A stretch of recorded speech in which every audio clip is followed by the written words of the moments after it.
देखिए इधर कैलाश की जो दशा है, अब आगे हम कहानी देखते हैं कि इधर कैलाश की जो दशा है, हालत है, वो प्रतिक्षण बिगड़ती हुई जा रही थी।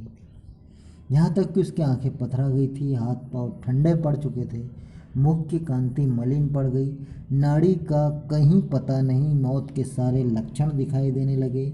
घर में कोहराम मच गया। मृणालिनी एक ओर से सिर पीटने लगी, माँ अलग पछाड़े खाने लगी। अब एक महाशय बोले, कोई मंत्र झाड़ने वाला मिले तो संभव है अब भी जान बच जाए। अब डॉक्टर चड्ढा बोले, मेरी अक्ल पर पत्थर पड़ गया था कि इसकी बातों में आ गया। नस्तर लगा देता तो यह नौबत ही क्यों आती। बार बार समझाता रहा कि बेटा सांप न पालो, मगर कौन सुनता। बुलाइए किसी झाड़ फूँक करने वाले को, यहीं बुला लीजिए। मेरा सब कुछ ले ले, मैं अपनी सारी जायदाद उसके पैरों में रख दूंगा, लंगोटी बांध कर घर से निकल जाऊंगा, मगर मेरा कैलाश, मेरा प्यारा कैलाश उठ बैठे। ईश्वर के लिए किसी को बुलवाइए। आगे देखिए, शहर से कई मील दूर एक छोटे से घर में एक बूढ़ा और बुढ़िया अंगीठी के सामने बैठे जाड़े की रात यानी कि ठंड की रात काट रहे थे। इतने में एक आदमी ने द्वार पर आवाज़ दी, भगत भगत क्या सो गए, जरा किवाड़ खोलो। भगत ने उठकर किवाड़ खोल दिए। उसने कहा, कुछ सुना, डॉक्टर चड्ढा बाबू के लड़के को सांप ने काट लिया। भगत ने चौंक कर कहा, चड्ढा बाबू के लड़के को? वही चड्ढा बाबू है ना जो छावनी में बंगले में रहते हैं? हाँ हाँ वही। शहर में हल्ला मचा हुआ है, जाते हो तो जाओ, आदमी बन जाओगे। बूढ़े ने कठोर भाव से सिर हिलाकर कहा, मैं नहीं जाता, मेरी भला जाए। वही चड्ढा है ना, खूब जानता हूँ उसे। भैया को लेकर उन्हीं के पास गया था, खेलने जा रहे थे, पैरों पर गिर पड़ा कि एक नज़र देख लीजिए।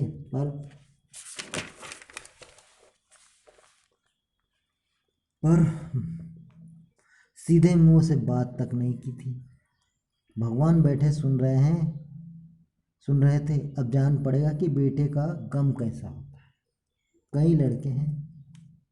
नहीं जी, यही तो एक लड़का था, सुना है, सबने जवाब दे दिया है।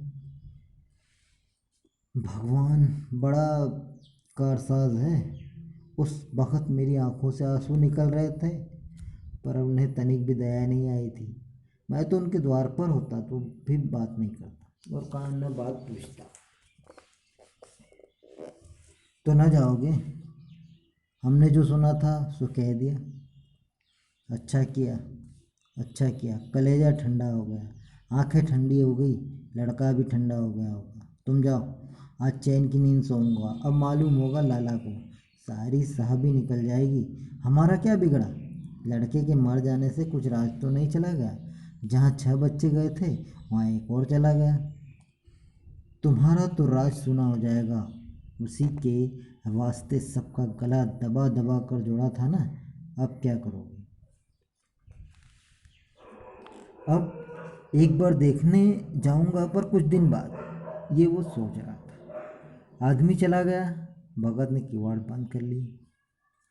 बुढ़िया ने कहा, इतनी रात गए जाड़े पाले में कौन जाएगा? अरे दोपहर ही होती तो भी मैं नहीं जाता। सवारी दरवाजे पर लेने आती तो भी नहीं जाता। भूल नहीं गया हूँ। पन्ना की सूरत आंखों में फिर रही। इस निर्दयी ने उसे एक नज़र देखा तक नहीं। क्या मैं नहीं जानता? मैं नहीं जानता था कि वो न बचेगा। खूब जानता था। चड्ढा भगवान नहीं थे कि उनकी एक निगाह देख लेने से अमृत बरस जाता। नहीं, खाली मन की दौड़ थी। अब किसी दिन जाऊंगा और कहूँगा, क्यों साहब कहिए, क्या रंग है? दुनिया बुरा कहेगी, कहे कोई परवाह नहीं।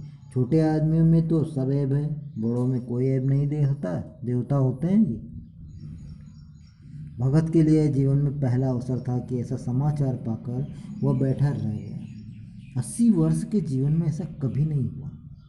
कभी नहीं हुआ था कि सांप की खबर पाकर वह दौड़ न गया हो। माघ पूस की अंधेरी रात। अब जो भगत था जो लड़का मर चुका था उसी का पुत्र था।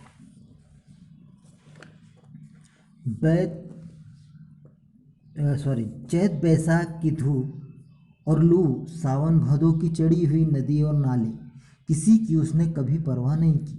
वह तुरंत घर से निकल जाता था, निस्वार्थ निष्काम, लोगों का जहर उतारने के लिए। लेन देन का विचार कभी दिल में नहीं आया था उसके। जान का मूल्य कौन दे सकता है। एक पुण्य कार्य था। सैकड़ों निराशों को उसके मंत्रों ने जीवन दान दे दिया था, पर आज वह घर से कदम नहीं निकाल सका। यह खबर सुनकर सोने जा रहा है। बताओ। उसने कुप्पी बुझाई, यानी कि जो कुप्पी जो होती है ना, जिस पर लाइट जलती है ना, घास लाइट की, चिमनी जिसे हम बोलते हैं हमारी भाषा में। कुछ देर खड़ा रहा, फिर बैठ गया, अंत में लेट गया, और पर वह खबर उसके हृदय पर बोझ की भांति रखी। नींद नहीं आ रही थी उसे। उसे मालूम हो रहा था उसकी कोई चीज़ खो गई है। जैसे सारे कपड़े गीले हो गए हैं, या पैरों में कीचड़ लगा हुआ है, जैसे कोई उसके मन में बैठा हुआ उसे घर से निकलने के लिए कुरेद रहा है। बूढ़े बातें करते करते सोते हैं और जरा सा खटका होते ही जागते हैं। बुढ़िया जरा देर में खर्राटे लेने लगी। तब भगत उठा, अपनी लकड़ी उठा ली और धीरे से किवाड़ खोला। बुढ़िया ने पूछा, कहाँ जाते हो?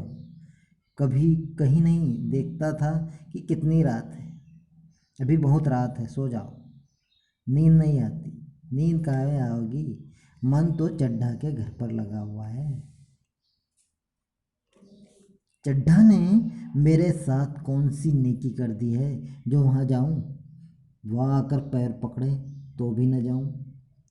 उठे सो तो उठे तो तुम इसी इरादे से हो? बुढ़िया कह रही है उसे। नहीं रे, ऐसा पागल नहीं हूँ कि जो मुझे काटे बोए उसके लिए फूल बोता फिरूँ।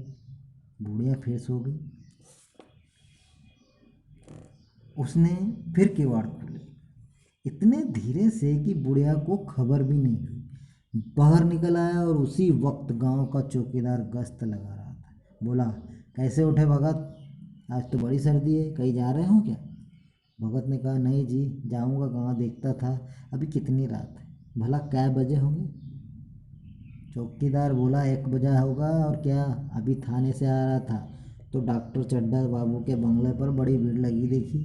उनके लड़के का हाल तो तुमने सुना होगा। कीड़े ने छू लिया है, चाहे मर भी गया हो। तुम चले जाओ तो शायद बच जाए। सुना है 10,000 तक देने को तैयार है। भगत ने कहा, मैं तो न जाऊं, चाहे वो 10 लाख भी दे। मुझे 10,000 या 10 लाख लेकर क्या करना है? कल मर जाऊंगा, फिर कौन भोगने वाला है बैठा है मैं। चौकीदार चला गया। भगत ने आगे पैर बढ़ाया। जैसे जैसे नशे में आदमी की देह अपने काबू में नहीं रहती, पैर कहीं रखता है, पड़ता है, कहीं कह कुछ कहता है, जबान से कुछ निकल जाता है, वही हाल इस समय भगत का था।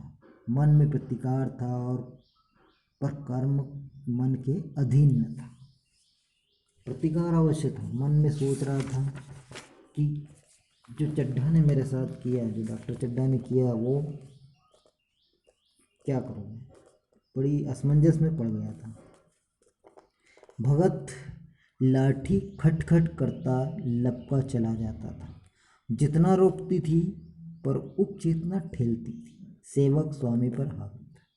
उसका जो अंदर का सेवा भाव था ना, वो उसके मन पर ज़्यादा हावी हो रहा था, बजाय बदले की भावना। क्योंकि निस्वार्थ था। दूसरों की सेवा करना अच्छा लगता, अच्छी चीज़ है, जानता था। पर जो डॉक्टर चड्ढा ने उसके साथ किया था वो बहुत गलत किया था। तो उसके मन पर वो एक क्लेश जो जमा हुआ था, वो उसे आगे बढ़ने नहीं दे रहा था। परंतु आंतरिक जो खटखट खटखट जो चल रही थी मन के अंदर कि जाना चाहिए, सेवा भाव, वो अलग था। चलिए अगले वीडियो में आपको इसके आगे और कहानी बताते हैं, ठीक है।